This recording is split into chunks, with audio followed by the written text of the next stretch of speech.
talk about gender clinics here in Australia, shall we? Because we've seen great inroads into what's happening in the transgender movement in UK and other countries. The UK, remember, it was just a matter of weeks ago, the government decided after their UK CAS report, we are effective immediately. That was the government's words, effective immediately. We are no longer using puberty blockers. We are no longer doing this transgender stuff on kids effective immediately. Australia, of course, is dragging the chain. And today we learn there is a gender clinic here in Australia who, when asked via FOI, give us the data you have on what kids, what their birth gender was when you started treating them, how many of them you've got on puberty blockers and then the successive treatment of cross-hormone therapy. This gender clinic in Newcastle called Maple Leaf House turned around and said, we can't give you that data because we don't keep those records.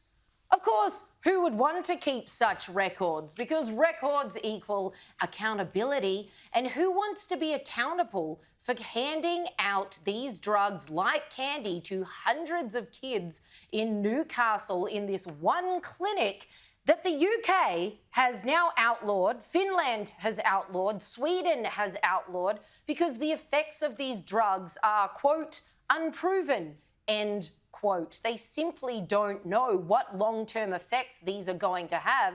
They know about some of them, and those are nasty enough for them now to say these are just outlawed in our country. And here we have Australia still dragging the chain, saying, no, this is perfectly fine. Now, the whistle was blown on this particular clinic because a man by the name of, where is he? I'm on the wrong page here. Andrew Amos, the psychiatrist. Andrew Amos, what a legend. Dr. Andrew Amos, he's writing a paper on this, and while he was able to get a lot of data through FOIs, this particular clinic got back to him saying, sorry, we don't keep any of that data manually or on our computer system that we use. Here's a quote from Dr. Andrew Amos. He said, the central principle of the gender-affirming model of care is that all health clinicians have an ethical responsibility not to question or evaluate patient-reported gender identity, even when that identity is unstable, changes rapidly, and is comorbid with severe mental illness. Data suggests its rollout in Australia has not been cautious or transparent. Well, yeah, you want to talk about a lack of transparency. Maple Leaf House aren't even keeping the most basic of records. How callous can you be? And this is no small clinic. They treated 983 kids last year. Westmead Hospital, by comparison, treated 148.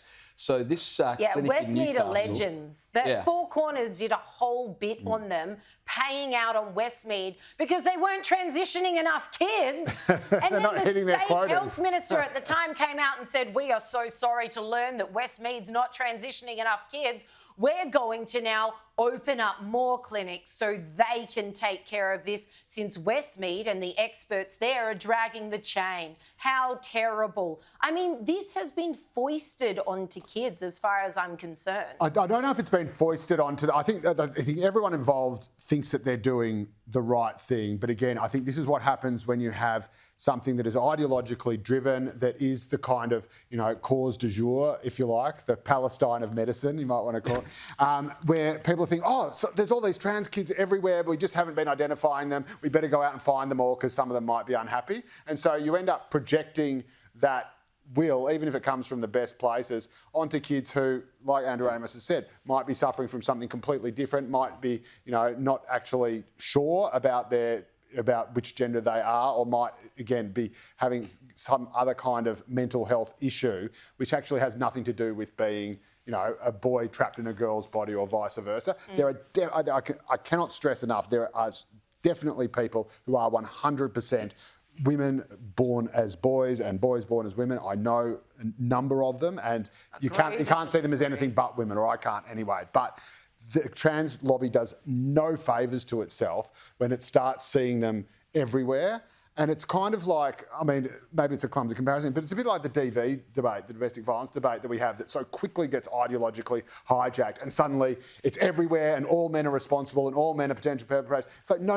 Focus on the areas where it is really, really clear and where it is really, really obvious, instead of just sort of saying, oh, it must be everywhere and we just have to keep looking until... But what is really, really obvious is that no child can consent to puberty blockers because they're a child. They do not know the long-term effects of these drugs. Heck, the experts have admitted they don't know either, to the extent that they've called off the whole thing in many countries in recent months. So this whole idea that you can treat them as children by giving it is them very, very drugs difficult. that can leave them there are cases. I think there are life. cases. If you are, again, and Andrew Amos is completely correct when he says, if you are hyper cautious and if you test it to within an inch of its life to make sure that there is absolutely no way that that the parents are absolutely 100% convinced of this and they are not just again projecting or coming at it from an ideological point of view, and that the kid and the child's will is absolutely 100% consistent. Because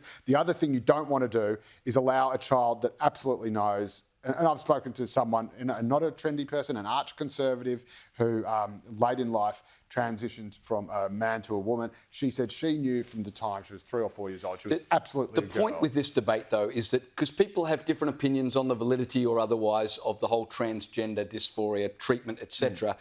But with such a contentious issue, for them not to keep records, that's right, and that's the problem. It's the cavalierness, whether they were boys, whether they were girls. I mean, record keeping in the medical field is essential. A nurse can't give a patient Panadol without noting it on the records. Right, yeah. So for them to be handing out hormone blockers to numbers of children and keeping no record, it does make you wonder, if they never gave them out, if it's not written down, did they ever do it? I'm just wondering, is it protection for perhaps future legal things? It is, of course. It means no accountability whatsoever.